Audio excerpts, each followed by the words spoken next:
انگریز بچہ آنکھ کھولتا ہے تو باپ کو اپنے گھر کے اندر ویکینڈز پہ کبھی پینٹ کرتے ہوئے دیکھتا ہے، کبھی والز کی ریپیئر کرتے دیکھتا ہے، کبھی کارپینٹری کرتے دیکھ رہا ہے، کبھی پلمبنگ ورک کرتے ہوئے دیکھتا ہے. تو معلوم یہ ہوتا ہے کہ گھر میں کوئی ٹیکنیشین یا کوئی مکینک کام کرنے نہیں آتا، بلکہ اس کے فادر خود ہی سارا کام کرتی ہیں. شام کو وہ ہیلپ کر رہا ہے اپنی وائف کی کاموں میں.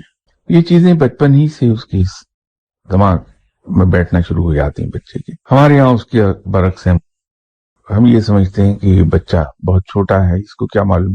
یاد رکھنے کی ایک بات ہے کہ بچے کی پرسنالٹی کی بنیادیں ڈل جاتی ہیں جو ہی وہ دنیا میں آ کے پہلا سانس لیتا ہے. جب اس کی عمر 1 منٹ ہوتی ہے، وہ رجسٹر کر رہا ہے اس کا دماغ ہر چیز. 2 سال کی عمر تک پہنچتے پہنچتے وہ بنیادیں ڈل چکی ہوتی ہیں، اور اس کے بعد وہ بنیادیں مضبوط ہونی شروع ہوتی ہیں جو کہ 5 سال کی عمر تک مضبوط ہو جاتی ہیں، اور اس کے بعد پھر ان بنیادوں پر اس کی پرسنالٹی کی بلڈنگ بنتی ہے. اگر ہم بچے کی پیدائش کے فوراً بعد سے تھوڑی سی احتیاط کر لیں اور گھر میں ہم اس طرح سے بیہیو کریں جو جیسے کہ سنت ہے، اس کی پرسنالٹی میں تلخی نہیں آئے گی، بیلنسڈ پرسنالٹی ڈیولپ ہوگی.